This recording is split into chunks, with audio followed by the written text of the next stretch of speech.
Hello नमस्कार साथियों, कैसे हैं आप सभी लोग। उम्मीद है अच्छे होंगे। जैसा कि मैंने आप लोगों को वचन दिया था कि मैं रोज रात 10 बजे आप लोगों के लिए जीके जीएस की क्लास लेके आऊंगा, वो जो सभी एग्जाम के लिए टारगेट रहेगा। ठीक है, तो ये क्लास सभी एग्जाम के लिए है। जिसका भी आप लोगों का एमटीएस का पेपर लगा हुआ 30 तारीख से, उनके लिए बहुत इंपॉर्टेंट 20 क्वेश्चन कम से कम मैं अपनी क्लास से फंसाऊंगा, इस बात की गारंटी देता हूँ। क्लास डेली लेना रोज रात 10 बजे, ठीक है, ज्यादा नहीं, 10 मिनट आपका समय दे देना मुझको, और कम से कम डेली आप लोगों को 20 से 25 क्वेश्चन मैं इस वीडियो के माध्यम से लाऊंगा। बहुत इंपॉर्टेंट रहेंगे, आप लोग रटवा दूंगा, आपको पढ़ने की जरूरत नहीं, बस एक बार देख लेना क्लास। मैं 100% कह सकता हूं आपकी जीके चीज इतनी मजबूत करा दूंगा। डेली रात 10 बजे क्लास लाऊंगा, आप लोगों के लिए मेहनत करूंगा, मैं खुद अपने लिए भी मेहनत करूंगा। ठीक है, तो ये क्लास डेली देखना बहुत इंपॉर्टेंट है सभी एग्जाम के लिए। जो भी आरपीएफ की तैयारी कर रहे हैं, एमटीएस की तैयारी कर रहे हैं, रेलवे किसी भी एग्जाम की तैयारी कर रहे हैं, बहुत इंपॉर्टेंट। एसएससी जीडी वालों आप, उससे पहले एक मोटिवेशनल लाइन हम लोगों के लिए रहेगी। तो क्या है, मुश्किलों से भाग जाना आसान होता है, हर पहलू जिंदगी का इम्तिहान होता है, डरने वालों को मिलता नहीं कुछ जिंदगी में, लड़ने वालों के कदमों में जहान होता है। आज का मोटिवेशनल यही है। कैसा लगा आप लोगों को जरूर बताना। क्या कहा गया है कि मुश्किलों से भाग जाना आसान होता है, हर पहलू जिंदगी का इम्तिहान होता है, डरने वालों को मिलता नहीं कुछ जिंदगी में, लड़ने वालों के कदमों में जहान होता है। तो दोस्त तुम लड़ रहे हो, मैं गारंटी देता हूं 1001%। बताओ, 100% से ज्यादा 1001% मैंने कर दिया। वैसे लोग 101 कहते हैं, 100% आपका सिलेक्शन होगा। बताओ क्या गारंटी दे सकता हूँ। तो तैयारी अगर आप कर रहे हो तो मैं गारंटी देता हूँ आप सरकारी नौकरी पालोगे, आज नहीं तो कल, इस बात की गारंटी देता हूँ। तो तैयारी करना मत छोड़ना, तुम लगे रहना। तुम जो भी पढ़ रहे हो तुम लगे रहना। तुम ये मत सोचना कि आप अरे चलो वैकेंसी गई छोड़ दो, छोड़ना नहीं, तुम लगे रहना। मैं गारंटी देता हूँ 100% आपका सिलेक्शन होगा। ठीक है, चलिए तो आज की वीडियो में जो क्वेश्चन है वो बात करेंगे। तो क्वेश्चन हमारे जो भी हैं उनसे बात कर लेंगे। चलिए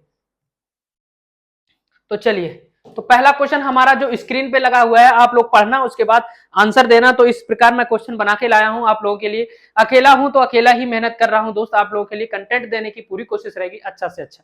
आप बस मुझे 10 मिनट का समय देना और बहुत अच्छी आपकी जीके जीएस करवा दूंगा डेली रोज रात 10 बजे। चलिए, तो आज का पहला क्वेश्चन है हमारा सोडियम, ठीक है, टेट्राबोरेट डेकोहाइड्रेट, ठीक है, डेकाहाइड्रेट का साधारण नाम क्या है? जल्दी से बताओ, सोडियम टेट्राबोरेट, ठीक है, डेकाहाइड्रेट का साधारण नाम क्या है? तो आपको बताना है क्या लिखा है, एप्सम साल्ट या जिप्सम या फिर बोरेक्स या फिर गैलीना। तो इसका साधारण नाम क्या है आप लोगों को वो बताना है। तो जल्दी से बताइए, क्या नाम है इसका साधारण नाम, जल्दी से बताइए। मैं पेन ले लेता हूं, ये वाला, ठीक है, अच्छा दिखेगा। तो बताइए भैया, कौन सा सोडियम टेट्राबोरेट डेकाहाइड्रेट, ठीक है, का साधारण नाम क्या है? तो क्या है साधारण नाम? बोरेक्स। ठीक है, जिसका भी आंसर 3 आया बिल्कुल सही, क्या नाम है? बोरेक्स। ठीक है, ये पेन साफ नहीं दिखाई दे रहा होगा तो आप लोगों को रेड कलर का दिखाई देगा, रेड बहुत अच्छा चमकता है। ठीक है, तो आंसर हमारा हो गया 3 नंबर, बोरेक्स। ठीक है, सोडियम टेट्राबोरेट डेकाहाइड्रेट का साधारण नाम क्या है? बोरेक्स। ठीक है, समझ गए। चलें दूसरा क्वेश्चन। चलिए, क्वेश्चन नंबर सेकंड। सेकंड हमारा पूछा है कंप्यूटर विज्ञान में एएएसपी का विस्तारित रूप क्या है? किसका एएएसपी, किसका पूछा गया है? एएएसपी का। ठीक है, ये पूछा गया एएएसपी का। ठीक है, एएएसपी का विस्तारित रूप क्या है? जल्दी से बताइए। सार सेवा प्रदाता, आवेदन सेवा प्रदाता, आवेदन संकेत प्रदाता, सार सिटेक्स प्रदाता। जल्दी से बताइए, जल्दी से बताइए कौन है? Question number 2। तो क्वेश्चन नंबर 2, ठीक है, तो क्या है? आवेदन सेवा प्रदाता। ठीक है, आवेदन सेवा प्रदाता। चलिए क्वेश्चन नंबर थर्ड की बात करते हैं। थर्ड पूछा हमसे, क्या पूछा है? गिद्ध किस राज्य का लोक नृत्य है? जल्दी से बताइए, गिद्ध। तो आप लोगों को पता है गिद्ध किस राज्य का लोक नृत्य है, सभी को मालूम होगा ज्यादातर। क्वेश्चन नंबर 3 का आंसर जल्दी से बताइए। हमारे हरियाणा के आसपास वाले उन लोगों को तो बहुत अच्छी तरीके से मालूम होगा। बताइए, तो गिद्ध किस राज्य का लोक नृत्य है? गिद्ध, जल्दी से बताइए। तो गिद्ध किस राज्य का लोक नृत्य है? पंजाब का। बहुत इंपॉर्टेंट क्वेश्चन है ये सभी एग्जामों के लिए। बस एक बार आप लोग 10 मिनट का समय निकालकर क्लास को देखना, बहुत अच्छी लगेगी और मजा भी आएगा। ठीक है, चलो क्वेश्चन नंबर नेक्स्ट। नेक्स्ट हमसे पूछा गया है, क्वेश्चन पूछा है यदि पैसे की आपूर्ति की वृद्धि वास्तविक जीडीपी विकास दर की तुलना में तेज है तो इसका परिणाम क्या होगा? तो पूछा है वृद्धि, वास्तविक जीडीपी की विकास। ठीक है, तो जीडीपी का आपको जब भी वृद्धि वाला क्वेश्चन दिखे, कोई भी आपूर्ति की वृद्धि, ठीक है, वास्तविक जीडीपी विकास दर की तुलना में तेज है तो इसका परिणाम क्या होगा, ये पूछा है। जल्दी से बताइए। क्वेश्चन नंबर 5, जल्दी से बताइए। हाँ, 4 नंबर कहीं चला गया, चलो कोई बात नहीं। ठीक है, तो क्या होगा? तो इसका आंसर क्या होगा? मुद्रास्फीति। ठीक है, मुद्रास्फीति। ठीक है, चलिए नेक्स्ट क्वेश्चन। नेक्स्ट क्वेश्चन हमसे पूछा गया शैवाल पारिस्थितिकी तंत्र, ठीक है, इकोसिस्टम के निम्नलिखित में से किस स्तर में आता है? तो इकोसिस्टम बताओ किसके अंतर्गत आता है? विघटन करने वाला, विनाशक, उत्पादक या उपभोक्ता? इकोसिस्टम पूछा है, बताइए किसके अंतर्गत आता है? क्वेश्चन नंबर 6 का, जल्दी से बताइए। तो इकोसिस्टम किसके अंतर्गत आता है? जल्दी से बताइए किसके अंतर्गत आता है? उत्पादक के अंतर्गत। किसके अंतर्गत? उत्पादक के अंतर्गत, ठीक है, इकोसिस्टम। चलिए क्वेश्चन नंबर 6 हो गया। 7 पूछा हमसे कौन सा उद्यान बांग्लादेश के साथ भी अपनी सीमाओं को साझा करता है? तो ये 4 उद्यान आपको दिए गए हैं, तो बताना है आपको कौन सा उद्यान है जो बांग्लादेश के साथ अपनी सीमा उद्यान करता है, बांग्लादेश के साथ, ठीक है, अपनी सीमा को साझा करता है। तो देखो एक तो है सुंदरवन राष्ट्रीय उद्यान, काजीरंगा राष्ट्रीय उद्यान, कंचनजंगा और पन्ना। जल्दी से बताइए, जल्दी से बताइए। तो भैया कौन सा है? सुंदरवन डेल्टा। ये कहां पे है? पश्चिम बंगाल में, ठीक है, कहां पे है? पश्चिम बंगाल में, ठीक है, पश्चिम बंगाल। चलिए कंचनजंगा सिक्किम, पन्ना राष्ट्रीय उद्यान मध्य प्रदेश, ठीक है। चलिए देखिए आकार के संदर्भ में वरुण हमारे सौर मंडल में रिक्त स्थान पर आता है। तो बताइए जो आकार के संदर्भ में वरुण हमारे सौर मंडल का, तो बताओ वरुण जो सौर मंडल का है ये कौन से नंबर पर आता है? ये पूछा है, वरुण हमारे सौर मंडल में कितने नंबर पे आता है? पहले, दूसरे, तीसरे, चौथे? तो बताइए जल्दी से। 8 नंबर, क्वेश्चन नंबर 8। तो चौथे नंबर पे आता है वरुण हमारा आता है चौथे नंबर पे। कितने नंबर पे? चौथे नंबर पे, ठीक है। चलिए नेक्स्ट क्वेश्चन। नेक्स्ट क्वेश्चन हमारा क्या है? अबू धाबी की राजधानी। तो बताइए अबू धाबी की राजधानी क्या है? जल्दी से बताइए। अबू धाबी की राजधानी आपसे पूछा है, तो अबू धाबी की राजधानी क्या है? जल्दी से बताइए। यूनाइटेड अरब अमीरात, नीदरलैंड, दक्षिण कोरिया, इटली। तो भाई साहब बहुत अच्छा क्वेश्चन है और सब तो ऑप्शन कट गए, ठीक है। इटली भी हमारा ऑप्शन कट गया, दक्षिण कोरिया भी और नीदरलैंड भी। तो कौन सा? यूनाइटेड अरब अमीरात, ठीक है, यूएई, ठीक है। चलिए क्वेश्चन नंबर 9 हो गया। अब चलते क्वेश्चन नंबर 10। क्वेश्चन नंबर 10 हमसे पूछा गया है अकबर के शासनकाल में सेनापति थे, तो अकबर के शासनकाल में कौन सेनापति थे? ये क्वेश्चन पूछा, बहुत अच्छा क्वेश्चन है। क्वेश्चन को अच्छे से पढ़ना और अच्छे से आंसर देना। तो बताइए तो अकबर के शासनकाल में सेनापति कौन थे? तो बताइए सुल्तान अहमद फवाद या सूरी मोजा, मीर खास या मीर बच्ची? तो बताइए अकबर के शासनकाल की बात कर रहे हैं। क्वेश्चन नंबर 10 जल्दी से बताइए कौन थे? जल्दी से बताइए। तो कौन थे? मीर बच्ची। कौन थे भैया? मीर बच्ची। चलिए क्वेश्चन नंबर 4, वो 10 का क्वेश्चन आंसर नंबर 4, ठीक है। चलिए 11 नंबर। 11 नंबर हमसे कह रहा है यूनिवर्सल मानक समय का आविष्कार किसने किया? तो मानक समय का आविष्कार किसने किया? यूनिवर्सल मानक समय का। तो बताइए आविष्कार किसने किया?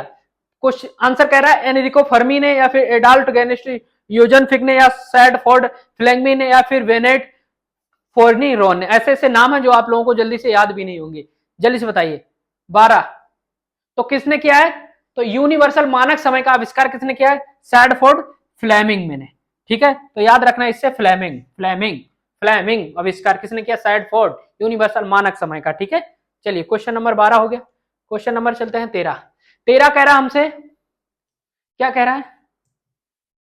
कह रहा है कहता है कि किसी जंक्शन में प्रवेश करने वाली कुल धारा उस जंक्शन को छोड़ने वाली कुल धारा के बराबर होती है। तो बताओ ऐसा क्या, कौन सा नियम कहता है? लेज का नियम कहता है या हुक का नियम या ओम का नियम या किरचॉफ का नियम? वो किरचॉफ का नियम का प्रथम नियम पूछा है। जल्दी से बताइए क्वेश्चन नंबर 13, जल्दी से बताइए। तो किसका नियम कहता है हमारा? किसका नियम कहता है? कहता है कि किसी जंक्शन में प्रवेश करने वाली कुल धारा उस जंक्शन को छोड़ने वाली कुल धारा के बराबर होती है। तो ये कहता है किरचॉफ का प्रथम नियम। कौन कहता है? किरचॉफ का प्रथम नियम, ऑप्शन नंबर 4, ठीक है। चलिए क्वेश्चन नंबर 14 है एक ग्रह पर गुरुत्वाकर्षण के कारण के साथ वरुण कम हो जाता है। तो किसके साथ? जब एक ग्रह पर गुरुत्वाकर्षण के कारण के साथ त्वरण कम हो जाता है, किसके साथ? ग्रह की त्रिज्या में घटने के साथ या फिर ग्रह की द्रव्यमान में वृद्धि के साथ या ग्रह की मात्रा में कमी के साथ या फिर ग्रह की सतह से ऊंचाई में वृद्धि के साथ? तो बताना है। क्वेश्चन नंबर आपसे 14 पूछा है, जल्दी से बताइए, जल्दी से बताइए। क्वेश्चन नंबर 14 जल्दी से बताइए। तो किसके कारण? ग्रह की सतह की ऊंचाई के वृद्धि के कारण। किसके? ग्रह की ऊंचाई की सतह की वृद्धि के कारण। ठीक है, क्वेश्चन नंबर 4 का आंसर नंबर 4, ठीक है, वो 14 का 4। चलिए क्वेश्चन नंबर 15। 15 हमसे पूछा गया है नीति आयोग के अध्यक्ष कौन है। तो नीति आयोग के अध्यक्ष आपको बताना है, तो सबको मालूम नीति आयोग के अध्यक्ष कौन है। बहुत अच्छा क्वेश्चन है, बहुत इंपॉर्टेंट भी है और बहुत अच्छा भी है। तो नीति आयोग के अध्यक्ष कौन होते हैं? प्रधानमंत्री। कौन होते हैं? प्रधानमंत्री। ठीक है, क्लियर। चलो 15 हो गया। राज्यसभा के सभापति कौन है? तो राज्यसभा के सभापति आपको बताना है। राज्यसभा के सभापति किसके? राज्यसभा के सभापति कौन होते हैं? सभापति पूछा है, राज्यसभा के सभापति। तो राज्यसभा के सभापति कौन होते हैं? भारत के उपराष्ट्रपति। कौन होते हैं? भारत के उपराष्ट्रपति। कौन होते हैं? भारत के उपराष्ट्रपति। ठीक है, चलिए क्वेश्चन नंबर 16 हो गया। ठीक है, 17 चलिए जल्दी से बताइए। 17 क्वेश्चन नंबर 17 पूछा शिवा थापा से संबंधित। शिवा थापा किससे संबंधित है ये पूछा है। तो भैया जो शिवा थापा है ये किससे संबंधित है? ठीक है, बैडमिंटन से, लॉन टेनिस से, मुक्केबाजी से या क्रिकेट से? तो थापा की आप लोगों ने कुश्ती तो देखी होगी, एक थापा है जो कुश्ती भी करता है। ठीक है, तो उसी से थोड़ा सा याद रखना है आप लोगों को। क्या शिवा थापा किससे है? थापा मतलब थप थप मुक्केबाज। ठीक है, मुक्केबाजी से। ठीक है, अब 18 दिया है माई टूथ नामक पुस्तक के लेखक, बहुत पूछी जाती है। माई टूथ नामक पुस्तक के लेखक कौन है? माई टूथ तो कौन है इसके? जल्दी बताइए। माई टूथ के लेखक कौन है? इंदिरा गांधी। कौन है? इंदिरा गांधी माई टूथ के। तो 4 नंबर ऑप्शन। माई टूथ नामक पुस्तक के लेखक है इंदिरा गांधी। ठीक है, नहीं माई टूथ पूछा है ना? हाँ इंदिरा गांधी है ना? चलिए माई टूथ लेखक। चलो चलिए, भारतीय संघ की आधिकारिक भाषा के रूप में सर्वाधिक द्वारा किसे मान्यता प्राप्त है? तो जल्दी से बताइए, सर्वाधिक किसे मान्यता प्राप्त है? भारतीय संघ की आधिकारिक भाषा के रूप में सर्वाधिक किसे मान्यता प्राप्त है? 8वीं अनुसूची में दी गई भारतीय भाषाएं, या फिर हिंदी या संस्कृत या अंग्रेजी? ये आप लोगों को बताना है, जल्दी से बताओ। तो भारतीय संघ की आधिकारिक भाषा के रूप में संविधान द्वारा किसे मान्यता प्राप्त है? किसे है भाई? हिंदी को। किसे है? हिंदी को। 19 का हिंदी को। ठीक है, चलो भारतीय पूछे, भारतीय संघ की आधिकारिक भाषा के रूप में संविधान द्वारा किसे मान्यता प्राप्त है? हिंदी को। ठीक है, चलिए 19 हो गया। 20 चलो, भारतीय संविधान प्रदान करता है एकल नागरिकता, दोहरी नागरिकता, बहुदेशीय नागरिकता? बताइए भारतीय संविधान कौन सी नागरिकता जल्दी से प्रदान करता है? तो कौन सी? भारत में तो भाई भारतीय संविधान एकल नागरिकता ही प्रदान करेगा। तो 20 का ऑप्शन नंबर 1। ठीक है, तो ये रहे आपके मोस्ट इंपोर्टेंट 20 क्वेश्चन, शायद अब तो आगे नहीं होंगे। ठीक है, तो आज की क्लास आप लोगों को कैसी लगी? तो थोड़ा सा अभी स्टार्टिंग कर रहे हैं, थोड़ा सा डिस्टर्ब हुआ होगा, कोई दिक्कत हुई होगी। बाकी आगे और अच्छी क्लास चलेंगे और थोड़े से और लेवल बढ़ाएंगे और अच्छे क्वेश्चन लेके आएंगे जो वाकई में सबसे ज्यादा परीक्षा में पूछे जाते हैं। तो डेली क्लास करेंगे, सिर्फ आपको देखना 10 से 15 मिनट समय देना है, हर चीज आप रट जाएंगे, मैं गारंटी देता हूँ। ठीक है, तो चलता हूँ दोस्त, आज की क्लास आप लोगों को कैसी लगी कमेंट में जरूर बताना। और डेली ये क्लास आएगी, क्या डेली करनी चाहिए ये क्लास, लाएं क्या नहीं, और क्या डिमांड है आप लोगों की वो भी बता दीजिए, आप लोगों के लिए मेहनत करता रहूंगा। ठीक है, तो चलता हूँ, बने रहिए हमारे साथ। जय हिंद, जय भारत।